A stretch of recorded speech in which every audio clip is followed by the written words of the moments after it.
नमस्कार प्रिय भक्तगणों, आप सभी को सावन पूर्णिमा की हार्दिक शुभकामनाएं।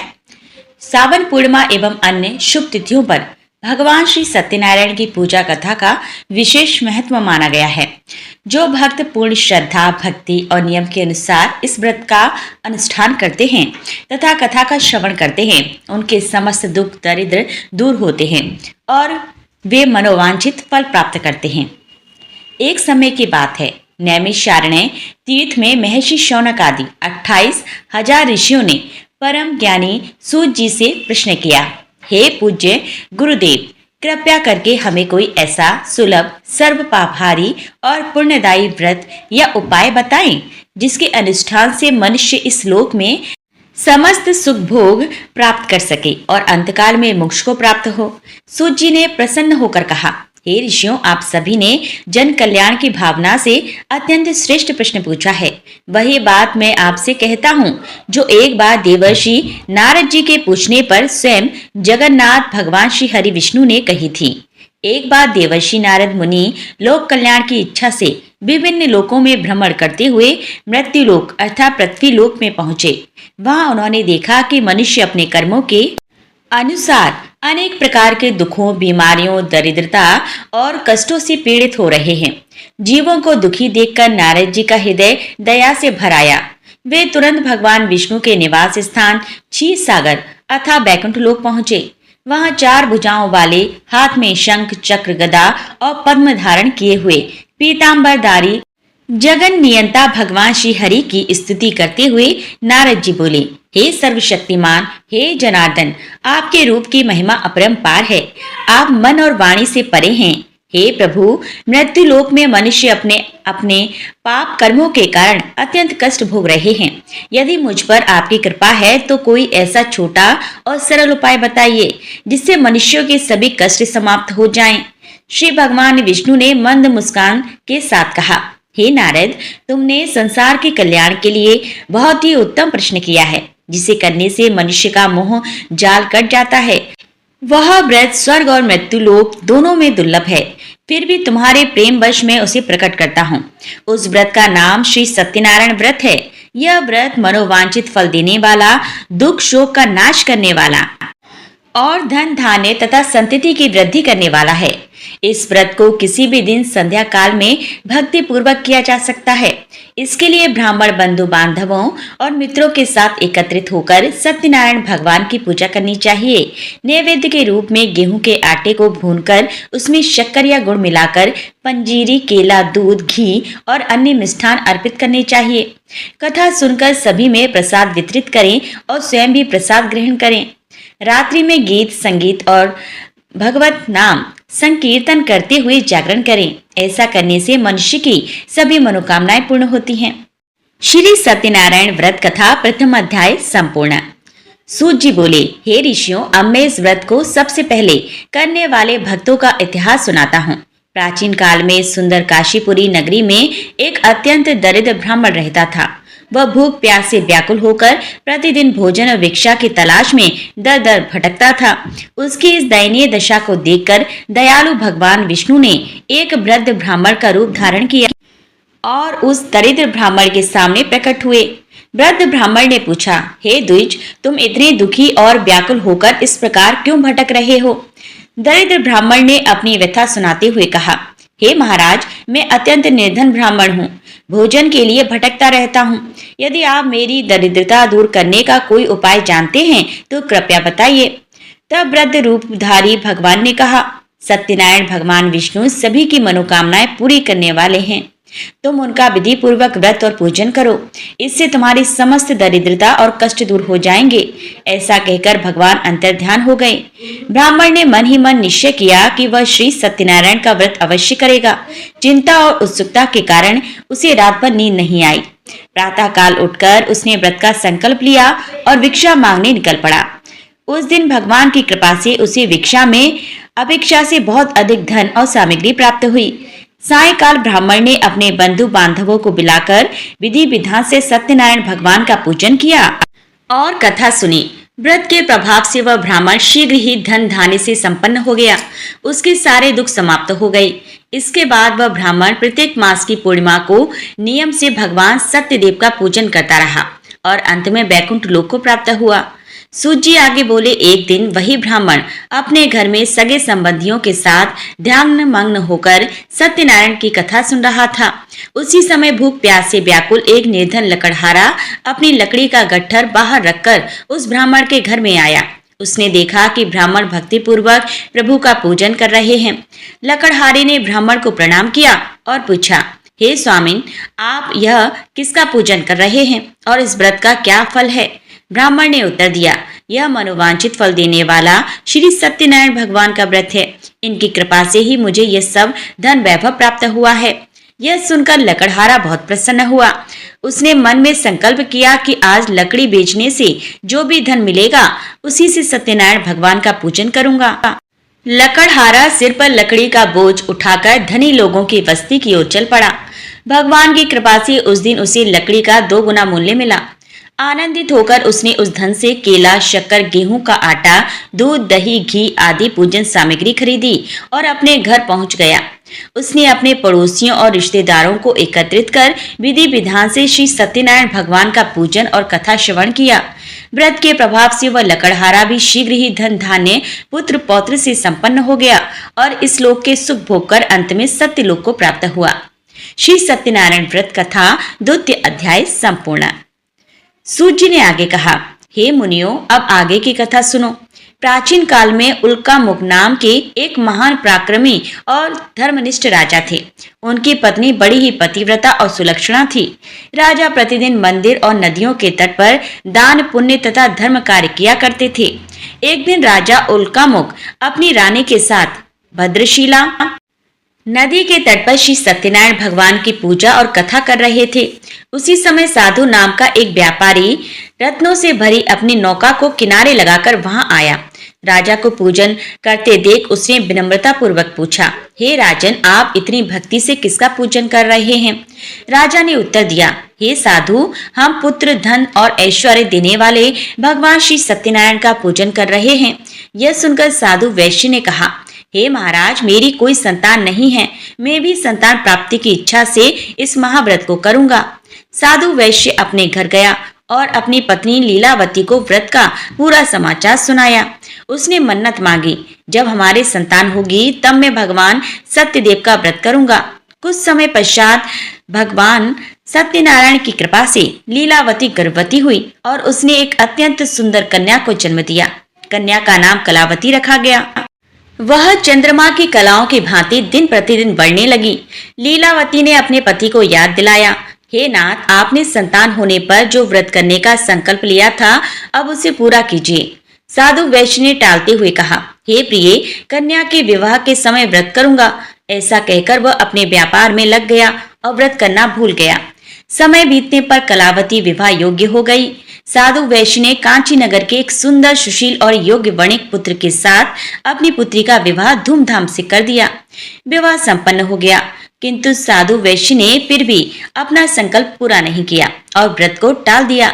इससे भगवान सत्यनारायण उस पर अप्रसन्न हो गए। विवाह के बाद साधु वैश्य अपने दामाद को साथ लेकर व्यापार करने के लिए समुद्र तट पर स्थित रतनपुर नगर में गया। दोनों ससुर दामाद वहां व्यापार करने लगे। एक दिन भगवान सत्यदेव की माया से राजा चंद्रकेतु के महल से कुछ चोरों ने बहुत सा धन चुरा लिया। राजा के सैनिक चोरों की खोज में निकले। चोरों ने जब देखा कि सैनिक उनका पीछा कर रहे हैं तो उन्होंने डरकर चुराया हुआ धन उसी स्थान पर छिपा दिया जहां साधु वैश्य और उसका दामाद ठहरे हुए थे और स्वयं भाग गए। सैनिकों ने वहां पहुंचकर राजा का धन देखा और साधु वैश्य तथा उसके दामाद को ही चोर समझकर बंदी बना लिया। राजा चंद्रकेतु ने बिना विचार किए दोनों को कारागार में डालने और उनका सारा धन व नौकाएं जब्त करने का आदेश दे दिया। भगवान सत्यनारायण के कोप के कारण साधु वैश्य के घर पर भी डाकुओं ने सारा धन चुरा लिया। उसकी पत्नी लीलावती और पुत्री कलावती अत्यंत दरिद्र होकर भोजन के लिए दर दर भटकने लगी। एक दिन कलावती भूख प्यास से व्याकुल होकर एक ब्राह्मण के घर गई जहाँ श्री सत्यनारायण भगवान की कथा हो रही थी। कलावती ने ध्यानपूर्वक कथा सुनी, प्रसाद ग्रहण किया और रात्रि में घर लौटी। माता लीलावती ने विलंब का कारण पूछा। तो कलावती ने कहा, माता, आज मैंने एक ब्राह्मण के घर मनोकामना पूर्ण करने वाले सत्यनारायण भगवान का पूजन और कथा देखी है। यह सुनते ही लीलावती को अपने पति के भूले हुए संकल्प की याद आ गई। उसने तुरंत अपने बंधु बांधवों को बुलाया और रोते हुए भगवान सत्यदेव से अपने पति की भूल के लिए क्षमा मांगी तथा भक्ति पूर्वक व्रत पूजन किया। भगवान सत्यनारायण लीलावती की प्रार्थना से प्रसन्न हुए। उसी रात्रि भगवान ने राजा चंद्रकेतु को स्वप्न में दर्शन दिए और कहा, हे राजन, जिन 2 वैश्यों को तुमने बंदी बनाया है वे निर्दोष हैं। प्रातः काल उन्हें कारागार से मुक्त कर दो और उनका जब्त किया गया सारा धन लौटा दो। यदि ऐसा नहीं करोगे तो तुम्हारा राज्य, धन और पुत्र सब नष्ट हो जाएगा। सवेरा होते ही राजा चंद्रकेतु ने अपनी सभा बुलाई और स्वप्न की बात बताई। राजा ने दोनों वैश्यों को जेल से छुड़वाया, उन्हें नए वस्त्र और आभूषण दिए, उनका संपूर्ण धन और व्यापारिक सामान ससम्मान वापस किया तथा विदा किया। साधु वैश्य और उसका दामाद प्रसन्न होकर अपनी नौकाओं से घर की ओर लौट पड़े। श्री सत्यनारायण व्रत कथा 3 अध्याय संपन्न। सूत जी बोले, गृह गमन के समय साधु वैश्य की निष्ठा की परीक्षा लेने के लिए भगवान सत्यनारायण ने एक डंडी का रूप धारण किया और उनकी नौका के पास जाकर पूछा, हे साधु, तुम्हारी नौका में क्या भरा है? धन के मद में चूर साधु वैश्य ने हंसते हुए उपहास उड़ाया, हे सन्यासी, तुम क्यों पूछते हो? क्या धन मांगने की इच्छा है? मेरी नौका में तो केवल लताएं और सूखे पत्ते भरे हैं। सन्यासी रूपधारी भगवान ने शांत भाव से कहा, तुम्हारा वचन सत्य हो। ऐसा कहकर वे कुछ दूर जाकर समुद्र के किनारे बैठ गए। सन्यासी के जाने के बाद साधु वैश्य ने नौका पर जाकर देखा तो स्तब्ध रह गया। नाव में रखे रत्नों और धन के स्थान पर केवल सूखे पत्ते और लताएं थीं। यह देखकर साधु मूर्छित होकर गिर पड़ा। चेतना आने पर दामाद ने कहा, पिताजी, शोक न करें, यह निश्चित रूप से उन सन्यासी महाराज का ही प्रभाव या श्राप है। हमें तुरंत उनकी शरण में चलकर क्षमा मांगनी चाहिए। साधु वैश्य तुरंत दौड़ता हुआ सन्यासी के चरणों में गिर पड़ा और रोते हुए बोला, हे प्रभु, मुझसे बड़ा अपराध हो गया। मैंने अज्ञानता और अहंकार वश आपसे झूठ बोला। कृपया मेरे अपराध को क्षमा करें और मेरी नौका को पूर्ववत कर दें। भगवान सत्यनारायण ने अपने वास्तविक भाव में कहा, हे साधु, तुमने बार बार मेरे व्रत का संकल्प करके भी पूजन नहीं किया और अपने वचन से मुकर गए। इसी कारण तुम्हें यह दुख प्राप्त हुआ है। साधु वैश्य ने कांपते हाथों से प्रार्थना की, हे भगवान, आपकी माया को ब्रह्मा आदि देवता भी नहीं समझ पाते, फिर मैं तो मंदबुद्धि जीव हूँ, मुझ पर कृपा कीजिए। साधु की कातर प्रार्थना से प्रसन्न होकर भगवान ने उसे वरदान दिया और अंतर्ध्यान हो गए। साधु ने नाव पर लौटकर देखा कि नौका पुनः धन धान्य और रत्नों से भर गई है। तब उसने विधि पूर्वक सत्यदेव का पूजन किया और नाव लेकर अपने नगर की ओर आगे बढ़ा। अपने नगर के समीप पहुंचकर साधु ने एक दूत को अपने घर भेजा ताकि लीलावती और कलावती को उनके आने की सूचना मिल सके। दूत ने घर जाकर कहा, साधु वैश्य अपने दामाद के साथ नौका लेकर किनारे पहुंच गए हैं। उस समय लीलावती और कलावती भगवान सत्यनारायण की कथा सुन रही थीं। समाचार सुनते ही लीलावती ने शीघ्रता से पूजा समाप्त की और पुत्री से कहा, तुम भी जल्दी से चलकर अपने पति के दर्शन करो। कलावती अति प्रसन्नता के कारण भगवान का प्रसाद ग्रहण करना भूल गई और पति से मिलने के लिए दौड़ती हुई नदी के तट पर पहुंच गई। प्रसाद का अनादर होने के कारण भगवान सत्यदेव रुष्ट हो गए। पलक झपकते ही दामाद सहित पूरी नौका जल में डूब गई। पति को जल में डूबता देख कलावती छाती पीट पीट कर रोने लगी और पति के साथ ही सती होने अर्थात प्राण त्यागने की जिद करने लगी। साधु वैश्य और लीलावती भी अत्यंत दुखी होकर विलाप करने लगे। साधु वैश्य ने विचार किया कि यह अवश्य ही सत्यदेव के किसी प्रकोप के कारण हुआ है। उसने तट पर ही दंडवत प्रणाम किया और रोते हुए प्रार्थना की, हे सत्यनारायण भगवान, हमसे जो भी भूल हुई हो उसे क्षमा करें। तभी आकाशवाणी हुई, हे साधु, तुम्हारी कन्या मेरे प्रसाद का त्याग करके अपने पति से मिलने आई है। इसी कारण इसका पति नौका सहित अदृश्य हो गया है। यदि यह घर जाकर श्रद्धा पूर्वक प्रसाद ग्रहण करके पुनः लौटे तो इसका पति निश्चित ही वापस मिल जाएगा। कलावती ने आकाशवाणी सुनते ही तुरंत घर जाकर भगवान का प्रसाद ग्रहण किया और वापस तट पर आई। तट पर आते ही उसने देखा कि उसका पति और नौका जल के ऊपर सकुशल विद्यमान है। यह चमत्कार देखकर सभी अत्यंत प्रसन्न हुए। साधु वैश्य ने वहीं तट पर बंधु बांधवों के साथ सत्यनारायण भगवान का पूजन किया। इसके पश्चात वे सकुशल अपने घर पहुंचे। साधु वैश्य जब तक जीवित रहा प्रत्येक पूर्णिमा और संक्रांति को नियम से भगवान सत्यनारायण का व्रत पूजन करता रहा और अंत में बैकुंठ धाम को गया। श्री सत्यनारायण व्रत कथा अध्याय चतुर्थ संपन्न। सूत जी बोले, हे ऋषियों, मैं और भी एक कथा सुनाता हूँ, उसे भी ध्यान पूर्वक सुनो। प्रजा पालन में लीन तुगंध्वज नाम का एक राजा था। उसने भी भगवान का प्रसाद त्याग कर बहुत ही दुख सहन किया। एक बार वन में जाकर वन्य पशुओं को मारकर वह बड़ के पेड़ के नीचे आया। वहां उसने ग्वालों को भक्ति भाव से अपने बंधुओं सहित सत्यनारायण भगवान का पूजन करते देखा। अभिमानवश राजा ने उन्हें देखकर भी पूजा स्थान में नहीं गया और न ही उसने भगवान को नमस्कार किया। ग्वालों ने राजा को प्रसाद दिया, लेकिन उसने वह प्रसाद नहीं खाया और प्रसाद को वहीं छोड़ वह अपने नगर को चला गया। जब वह नगर पहुंचा तो वहां सब कुछ तहस नहस हुआ पाया, तो वह शीघ्र ही समझ गया कि यह सब भगवान ने ही किया है। वह दोबारा ग्वालों के पास पहुंचा और विधि पूर्वक पूजा करके प्रसाद खाया, तो श्री सत्यनारायण भगवान की कृपा से सब कुछ पहले जैसा हो गया। दीर्घ काल तक सुख भोगने के बाद मरणोपरांत उसे स्वर्गलोक की प्राप्ति हुई। जो मनुष्य परम दुर्लभ इस व्रत को करेगा तो भगवान सत्यनारायण के अनुकंपा से उसे धन्य धान्य की प्राप्ति होगी। निर्धन धनी हो जाता है और भय मुक्त हो जीवन जीता है। संतानहीन मनुष्य को संतान सुख मिलता है और सारे मनोरथ पूर्ण होने पर मानव अंत काल में बैकुंठ धाम को जाता है। सूत जी बोली, जिन्होंने पहले इस व्रत को किया है, अब उनके दूसरे जन्म की कथा कहता हूँ। वृद्ध शतानंद ब्राह्मण ने सुदामा का जन्म लेकर मोक्ष की प्राप्ति की। लकड़हारे ने अगले जन्म में निषाद बनकर मोक्ष प्राप्त किया। उल्का मुख नाम का राजा दशरथ होकर बैकुंठ को गए। साधु नाम के वैश्य ने मोरध्वज बनकर अपने पुत्र को आरे से चीरकर मोक्ष पाया। महाराज तुंगध्वज ने स्वयंभू होकर भगवान में भक्ति युक्त हो कर्म कर मोक्ष पाया। श्री सत्यनारायण व्रत कथा पंचम अध्याय संपूर्ण।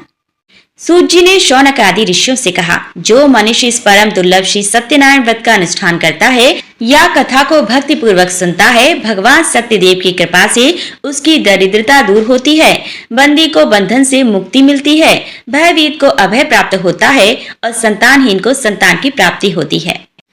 इस लोक में समस्त सुखों का भोग करके अंत समय में वह परम पद को प्राप्त होता है। इस प्रकार श्री सत्यनारायण भगवान की यह दिव्य कथा संपन्न हुई। कथा सुनने वालों का भी कल्याण हो और सुनाने वालों का भी कल्याण हो। श्री सत्यनारायण भगवान की जय। हरि बोल राम बोल। प्रिय भक्तों, आइए श्रवण करते हैं श्री सत्यनारायण भगवान की आरती, जिसको सुनने से ही कथा का संपूर्ण लाभ प्राप्त होता है। जय लक्ष्मी रमणा स्वामी, जय लक्ष्मी रमणा सत्यनारायण स्वामी, जनपातक हरणा। जय लक्ष्मी रमणा। रत्न जड़ित सिंहासन अद्भुत छवि राजे, स्वामी अद्भुत छवि राजे। नारद करत निरंजन, घंटा ध्वनि बाजे। जय लक्ष्मी रमणा स्वामी, जय लक्ष्मी रमणा। प्रकट भये कलि कारण, तुझको दरस दियो, स्वामी तुझको दरस दियो। बूढ़ो ब्राह्मण बन कर कंचन महल कियो। ओम जय लक्ष्मी रमणा स्वामी, जय लक्ष्मी रमणा। दुर्बल भील कठियारो, जिन पर कृपा करी, स्वामी जिन पर कृपा करी। चंद्रचूड़ एक राजा, जिनकी विपद हरी। ओम जय लक्ष्मी रमणा स्वामी, जय लक्ष्मी रमणा। वैश्य शेष मनोरथ पायो, श्रद्धा तज दीनी स्वामी श्रद्धा तज दीनी। सो फल भोग्य प्रभु जी फिर स्तुति कीनी। ओम जय लक्ष्मी रमणा स्वामी जय लक्ष्मी रमणा। भाव भक्ति के कारण छिन छिन रूप धरियो स्वामी, छिन छिन रूप धरियो। श्रद्धा धारण कीनी तिनके काज सरियो। ओम जय लक्ष्मी रमणा स्वामी जय लक्ष्मी रमणा। ग्वाल बाल संग राजा वन में भक्ति करी स्वामी, वन में भक्ति करी। मन वांछित फल दीनो दीन दयाल हरि। जय लक्ष्मी रमणा स्वामी जय लक्ष्मी रमणा। चढ़त प्रसाद सवायो कदली फल मेवा स्वामी, कदली फल मेवा। धूप दीप तुलसी से राजी सत्य देवा। ओम जय लक्ष्मी रमणा स्वामी जय लक्ष्मी रमणा। श्री सत्यनारायण जी की आरती जो जन गावे स्वामी, आरती जो कोई जन गावे। कहत शिवानंद स्वामी सुख संपत्ति पावे। जय लक्ष्मी रमणा स्वामी जय लक्ष्मी रमणा। श्री सत्यनारायण भगवान की जय। प्रिय श्रोताओं, आज की ये कथा और आरती यहीं संपन्न होती है। तो फिर मिलते हैं अगली वीडियो में नई कथा के साथ। तब तक के लिए जय श्री सत्यनारायण भगवान की जय। हर हर महादेव।